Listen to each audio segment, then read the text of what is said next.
उजनी धरणाच्या जलपर्यटनासाठी उजनी काठच्या उजनी दे या गावातील शेतकऱ्यांच्या जमिनीचं भूसंपादन होणार आहे। या भूसंपादनाला आता शेतकऱ्यांनी विरोध दर्शवलाय। शेतकऱ्यांच्या जमिनी उजनीच्या जलपर्यटनासाठी ताब्यात घेऊ नयेत यासाठी उजनी धरणाच्या पाण्यात उतरूनच नागरिकांनी जलसमाधी आंदोलन सुरू केलंय। सुरेश पाटील यांच्या नेतृत्वात हे आंदोलन सुरू आहे। या ठिकाणी मोठा पोलीस बंदोबस्तही तैनात करण्यात आलाय। उजनी काठच्या नागरिकांच्या भावना तीव्र झाल्या असून आता उजनीच्या जलपर्यटनाला मोठा विरोध होतोय। याबाबत उजनी धरणावरून आढावा घेतलाय आमचे प्रतिनिधी संकेत कुलकर्णी यांनी।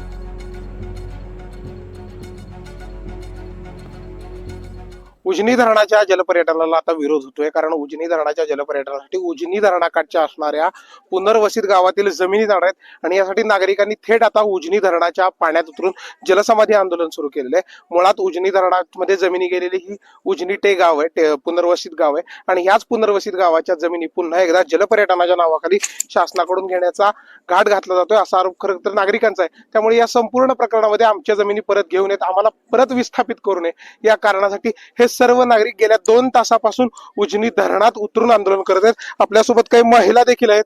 आपण धरणात उतरून आंदोलन करताय, काय खरं मागणी कशासाठी? हे जलपर्यटन स्थळ हॅलो हे जलपर्यटन स्थळ रद्द व्हावं ह्यासाठी, कारण 1970 साली ह्या जमिनी आम्ही दगड कामासाठी उत्खननासाठी दिलेल्या होत्या। आता परत ह्या जमिनी जर आम्ही पर्यटन स्थळासाठी दिल्या तर आम्ही भूमिहीन होऊन जाऊ। याचा सरकारने थोडासा विचार करा। आज पाण्यात उतरून 2 तास झाला आंदोलन करताय, पुढची दिशा काय असणार आहे? सरकारकडनं काही प्रतिसाद आहे का? अजून तर काहीच नाही। उजनी धरणामध्ये खरं तर कुठल्याच प्रकारच्या 1970 साली जमिनी गेल्या त्यानंतर कुठल्याच प्रकारचा प्रतिसाद येथील नागरिकांना मिळाला नाहीये। त्यामुळे धरणात उतरून जी आंदोलन नागरिकांना करण्याची वेळ आली आहे, त्यामुळे संपूर्ण नागरिक या परिसरात संतप्त झालेले आणि माढा तालुक्यात आणि सोलापूर जिल्ह्यात उजनीच्या नावाखाली एक नवं आंदोलन खरं तर आता सुरुवात झालेलं दिसतंय। व्हिडिओ जर्नलिस्ट राजू मिसाळसह संकेत कुलकर्णी, NDTV मराठी, उजनी धरण, पंढरपूर।